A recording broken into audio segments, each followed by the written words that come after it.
lifestyle elements, because a lot of things people are doing daily or periodically can also interfere or impact how they're moving every day. So there's a lot of habits people are not aware of that contribute to, creating joint pain, moving your joints out of alignment, and impacting your muscle performance. So I'll also review all of that. So how did I get started? Well, I basically, from head to toe, there's not a part of me that's not been injured, that's had joint aches and pain. Yeah, oh yes, aches and pains.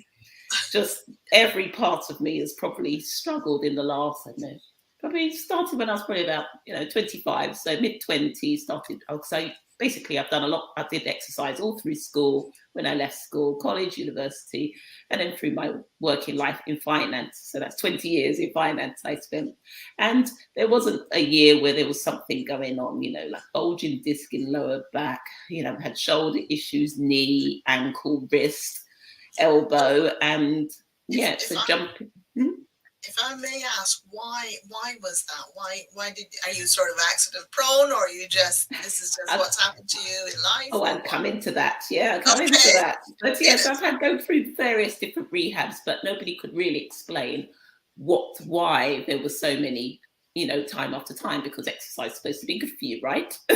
Exactly. So I trained as a personal trainer about 7 years ago, as I thought, okay, if I know a bit more about technique and principles of strength training and all of that, it will help me avoid getting injured. But that didn't help. It still happened. And near where I used to work in central London, where I used to be in finance, there was a movement clinic down the road. So I thought, this sounds interesting. They're talking about holistic lifestyle. And the movement coach there, he says, before I will train anyone, everyone has to go through an assessment. Right. So, this sounds interesting, like a movement MOT. And that's when it highlighted all of the imbalances in my body. And he explained clearly what was going on, why I was always getting injured. And basically, a lot of joints were slightly out of alignment. So when you looked at my posture, one shoulder was slightly higher than the other. My head was slightly off center. One hip was slightly higher than the other. One ankle was a little bit tighter. One part of the hip joint was slightly tighter. And all of those imbalances, if you're doing anything high intensity or lifting heavy weights, the foundations are weak. And the saying is, you're only as strong as your weakest link.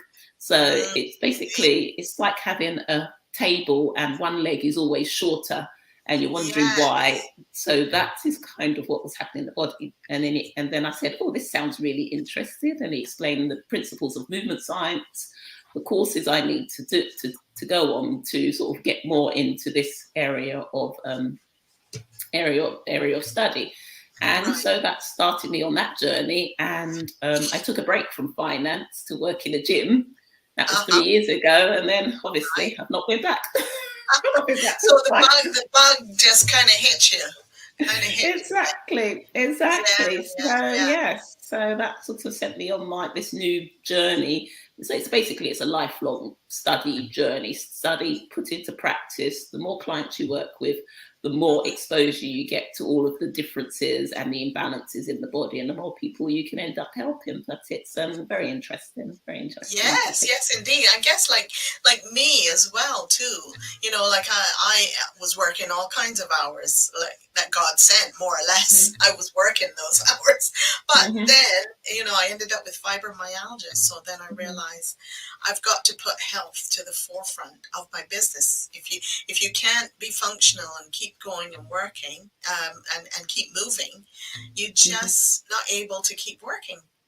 Exactly. I think for entrepreneurs, you are your biggest asset, really, as an entrepreneur. Yeah, exactly. So that's interesting and exciting that you decided to do that as well.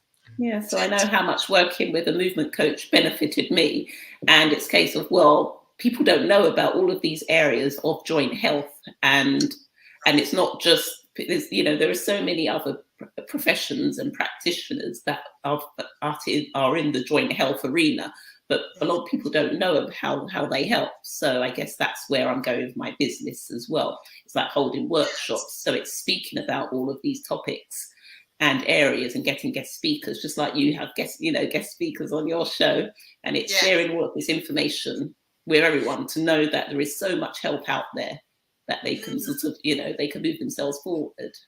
So, yes, in terms of movement, then, do you recommend, because you see people at the gym, they're lifting weights, they're doing this, they're doing that, and sometimes they're doing it quite quickly.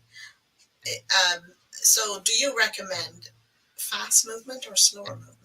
And both. The thing is, the faster you're going, the less control you have over the movement. So unless you can control it in certain conditions, the imbalances or the poor movement quality will just be amplified when you're moving fast. So both have benefits, because the speed comes with power, and as year on year, we can lose the power, which is what keeps us sort of strong and fast reactions, to stop ourselves from falling on the ground if we trip over. So you need to react fast. So fast movements are good, but if they're not controlled or the joints are not aligned properly, then it can create more, a bigger impact in terms of your joint health. Right. Okay. So, can you give us a sample or an idea? I know you can't really physically show us, and I know you have various videos and so on your Facebook profile and LinkedIn profile. But can you maybe describe some of the movements, or give us an idea of some of the movements? Yeah, so in terms of how I work, so everybody starts off with a movement MOT, just like I received when with the movement coach I worked with. So we need to know what's going on in the body. So it's a head to toe assessment, lasts about 75 minutes, 60 to 75 minutes. And what we're doing is we're checking all of the joint ranges of motion. So every joint has a predefined range of motion, like the head and the neck. It could go in all sorts of directions.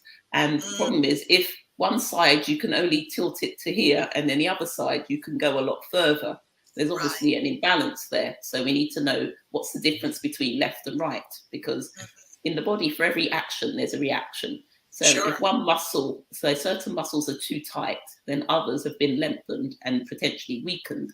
So the body likes balance: front, back, left, right, top, bottom, up and down. And if it's too out of balance, then that sort of means it's not very happy, basically. So the first assessment is an hour and a bit longer. Yes.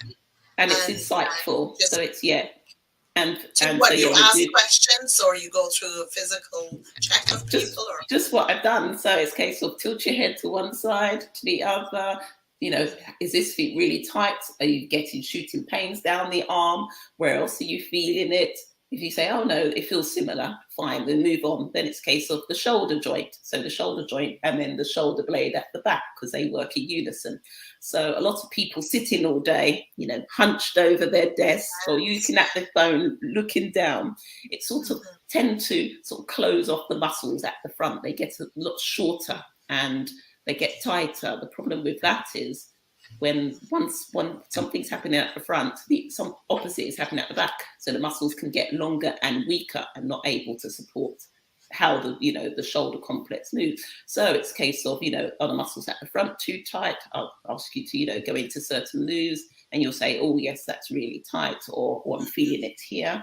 And then we'll look at the back, the shoulder blades. So a lot of people who sit in all day, your arm, I'm not sure if you can see, they're by your side, you're never moving it. The problem with that, your shoulder blades are not getting worked. So I asked you, can you move your shoulder blades without, moving all of your arms? And if you haven't got that mind muscle connection to the shoulder blades, then it can increase your likelihood of having an injury at the front, because it all works together. Right. And then we'll look at the hips, how they're moving, because we're sitting all day. Again, your hips are fixed, and your pelvis is in a certain position. That creates other issues as well. So we look at how every movement the hip joint's supposed to make. You'll tell me if you feel any pain. You let me know, oh, this one feels a bit restricted. And basically head to toe. And then all of that information is used to design your corrective exercise program.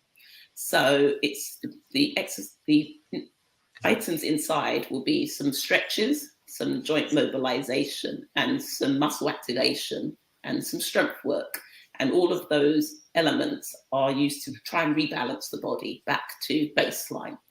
So balance, left, right, front, back, top, bottom, rebalance the body. So, to make sure we're moving you away from pain and back to a position of strength. And then we can start elevating your strength levels. So everything's working in unison and together and in harmony. Body needs to be maintain a balance and in harmony. So that's the goal. That makes perfect sense. So how often do you recommend doing these exercises and these strengthening movements? How often a week, say? Generally every other day, but it depends. Some things like stretching, it depends how tight the muscle is potentially. So if it's a targeted stretch, it depends how tight your muscle is. So some people, I'll ask you, can you do this one stretch every single day?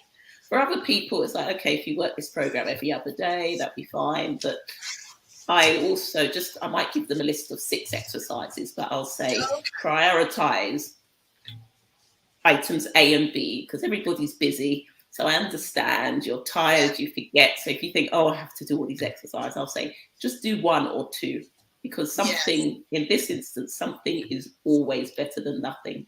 So even if you only did the same exercise every day, it will move you closer. So yes, so every other day, generally, it might be, I tend not to make the program longer than 30 minutes. So 15 to 30 minutes. Otherwise, people are less likely to do it. So I've learned less is more. Less is more. And you can better doing something than nothing, as you say. Absolutely, because it's the repetition, it's the body learning and retraining how it needs to move, or how the muscle length and the tension needs to change. And that's what moves you forward. So yes, less is always more, but consistency is key. Yes, that's very good. Yeah. So have you found generally any part of the body that is sort of the weakest or needs the most sort of work that you find with people? Have you found that to be the case? Oh gosh, I think hips. Hips are impacted if you're sitting, you're standing, you're lying down. Whereas your shoulder, if it's not happy, you can minimize the movement, but there's not any pressure on your, your dodgy shoulder, just, unless you lie on it. But hips, they're impacted whatever position you're in. And the problem is it's the least paid attention to joint, but it's the number, I think with knees is the number 1 joint that needs replacing later on in life, because of the lack of attention people pay to the joint. And dodgy hips lead to dodgy knees, and knees will probably go before your hip joints. The knees will go before the hips. So the knees get more work then. Yes, whatever. If there's an issue, a lot of knee issues are down to hip issues, restrictions at the hip, which can also lead to, spine injuries in the lower back, and then tight ankles can also lead to, problems at the knee. So I would say hip issues, it's the least paid attention joint, and it moves in so many ranges. It needs to be strong, it needs to be mobile, you need to be able to move it independently from the legs and the spine. Yes, there's a lot to. As the song goes, your hips don't lie. Indeed, yeah. That's a good point. That's your a very hips good don't point. lie. It's yeah. So that leads me to another question, actually, and I know the answer to this, but I'm just curious as to your opinion. What bearing does weight bear or fare in this scenario? This is your body and movement. What bearing controversial. Does it have? It's a controversial topic. It depends. What is your weight comprised of? Are you mainly muscle? Are you mainly body fat? Are you combination of both? So a lot of times we blame people who are quote unquote overweight. I don't like that term because it doesn't mean very much. It's like, what's your body composition? However, if you look at some sports personalities, like, rugby players, they are not light individuals. No. They could be 20 stone, but they are strong, they are supple, and they're mobile. So therefore their muscles are supporting their joint. They're supporting their joints. So it's not a weight. weight on the scales issue. For other, if you look at sort of people that do field, what you call it, exercises, so like shot put, discus throwers, javelin, again, they're not tiny people either. I'm talking about all genders, they're not tiny people either. However, they're strong, they're fit, they're supple. So the problem is that the average individual nowadays are not strong and fit and supple, but their weight is high, so their joints, so there's no muscle properly supporting all of the joints. So it's what's your body composition is more key than how much is on the scales. How much is on the scales? Yes, very clever. I thought I would have caught you out with that question, but I didn't. Yes, I get quite annoyed when all I see is some literature about, BMI. It's like, it doesn't matter. Most of those heavyweight sports personality will probably be classed as obese as well, based on the measure BMI. However, it's all about what's the body composition and are you free to move? So that's more important. Well, that makes a whole lot of sense to me. Yeah, that's a very good answer, actually. I appreciate that. So you're welcome. Yeah, so now things are opening up a little bit more, but I know during lockdown, were you able to still carry on your business, and were you doing it online mostly, or how did that work for you? Yeah, so it was a bit of it was just, the timing was just awful. I mean, it was a horrible time for everybody, but I just left the gym that time, end of 2019, because I was going to open up my own studio. So I beginning of the year, I rented a serviced office. I put a few bits of equipment in there because I wanted to train people one-to-one and focus on this corrective exercise element, which people in the gym really didn't care about. Because, I mean, basically, if I was in the gym those years ago and someone was talking about your foundations and weakness, I would ignore them as well, because I didn't really understand it. So that's why I opened up my own studio 3 weeks before lockdown. So I didn't even get started, basically. And then it was working out, how can I transition online? Because a lot of the education I receive, we're measuring joint range of motion, we're measuring pelvic tilt, but you can't measure online. So I had to adapt. And, I realized that there's still a lot of assessments I can do online.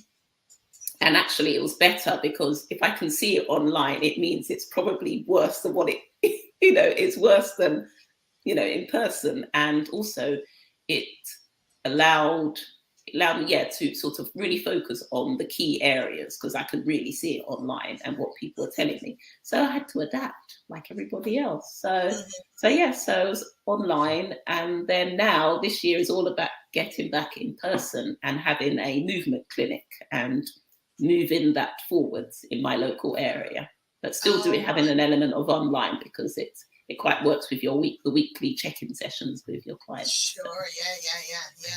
Well, that's making a whole lot of sense. I mean, I think many people are realizing that having a hybrid situation going forward, because I was watching a webinar and seminar today, and they said you cannot get away from digital at all.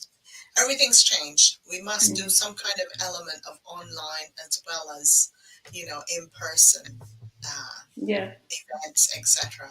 Because there will be some that just can't make it, and you cut off your ability to expand as well your business by just making it in person. Exactly, and some people actually like the online because they don't need to travel somewhere. Yes. And so it works both ways. I mean, the initial assessment and teaching someone the program, assuming they're local, will be in person, and then weekly follow-up sessions or fortnightly sessions will be online, unless they wanted to come to the clinic. So yeah, I quite like the online world. I'm used to it. It's quite scary actually going back in person. I know what you mean about being scary trying to get back in person, because as they say, the pandemic isn't quite over. COVID's still around, so and many people are reporting as well that they're getting a lot of weakness from it. Even people who were healthy before, having caught it, are finding that they have to rest a lot more. They can't take stairs as much as they would like, Mm, and these types of things. It's mm, really weakening the body considerably. mm, So, strengthening things like what you do, and things like what I do as well, that mm. really can help people as well to get Absolutely. back to optimum health. Yeah, the thing is, it just impacted everyone so differently. So it's a case of finding out what's going on for you and taking it gently and small steps rather than rushing back into it. So, yeah, it's really important. Yes. Okay. Any other tips that you want to share? Because we're sort of coming near the end, but anything else that you wanted to share? Any parting Yeah, statements or information? okay. Well, you should tell us how we can reach you as well. Yeah, sure. So I think where my issues before is I ignored all of the telltale signs, all the little warnings my body was giving me in terms of sort of the joint aches and pains, the issues going on. So I really encourage people to listen to your body. We shouldn't fear pain. Pain is nothing to be like to block out. It's just your body's way of notifying you that there's something going on and time to start investigating, get curious. So if I did that before, I probably wouldn't have had the severe injuries or the severe back pain or the severe shoulder issues. Sure. So yeah, so don't be afraid of pain. It's just like a smoke alarm. So smoke alarm doesn't mean there's fire. It just means there's something going on. Yes. So, So check it out before it's a fire. exactly. And also get curious, sort of find out what's going on in your body because it's always changing. It's always changing. Muscles length are changing. Some are getting tighter, some are getting, weaker. And yeah, just put small steps in place and get help, seek help. There are so many options out there. And there's a lot of stuff online as well. And if you don't fully understand, just ask. There are plenty of people. Me especially, I love talking about this. I love helping. So just ask, send me a message and ask something, and I'm quite happy to offer my help. So yeah, so Yeah. my Instagram handle is Holistic PT Studio, so all one word. And my website is the same, www.holisticptstudio.com. Okay. And and sort of my contact details are both on there. So send me an email, give me a call, and also on LinkedIn, but under my own name, Patricia Goka. Right. Okay. Now, one other question I was curious, because I tend to ask this not of everybody, but especially what do you know about oxidative stress, if anything? Because that seems Oh, to be a question that not a lot of people know about. What oxidative yes. stress is? Because sometimes working out a lot, if you work out a lot, especially many of the ones that are in the gym a lot, working for hours, they build up oxidative stress in their bodies, Yeah. and that weakens them. Yeah, I think the term is no longer overtraining, it's about under recovery. So people don't factor in enough recovery time to let the cells regenerate. So basically strength training is you're destroying the muscle so that when it grows, when it repairs itself, it grows back stronger. However, you need that sufficient time for it to be growing back stronger rather than keep hammering at it. In Mm, terms of oxidative stress, there are so many different stresses in life, but they impact the body in exactly the same way. So, in my understanding, is that it doesn't matter what type of stress it is, whether it's sort of really intense or low level, prolonged stress, it's kind of killing your cells. Your cells are less able to regenerate. And because we are just a bunch of yes. cells, as in, cells make up tissue, which make up your organs. So the skin is an organ, every part of you is an organ. And basically, we are rebuilding our body every day. That's what's happening when we're sleeping, basically. And we want our cells to regenerate in a quote unquote healthy way, as in free of disease. And, Mm, and the problem is if you're not giving that recovery time, or we're not adding like eating well, or sort of, eating and sort of having water and things like that, of mm. Oh, issues in terms of, like skin issues. I know if I'm quite stressed, my eczema comes back. If I'm eating certain foods, it doesn't like, that's another stress on my body and it doesn't like it. yes. So yes, you want your bones to remain, nice and strong. If you don't give the recovery time, it can't do that. Yes, so over exercising or under recovery time can also be a stress. If you're also stressed at work, that's another stress on top. That's emotional stress on yourself. Yeah, And all of that can lead to inflammation, which I understand is also a precursor to a lot of diseases and problems that we get in our bodies, buildup of yes, inflammation. So it is. The problem is because we can't see it, it's hard to understand what's going on, and we're not monitoring every cell in our body, so we don't actually know what's going on. But the general, eat well, sleep well, drink water, and do some exercise is generally, and stress less, a kind of the healthy living lifestyle, which will work for most people.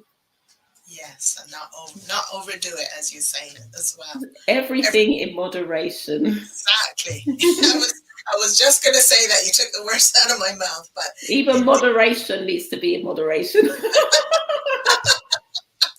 very good point. Thank you ever so much, Patricia. That's fantastic. Thank you, You Linda. cope really well with my grilling, so that's good. Oh, I'm always smiling. There's no grilling. Oh, great. All right. So thank you very much. And we will catch up with you very soon.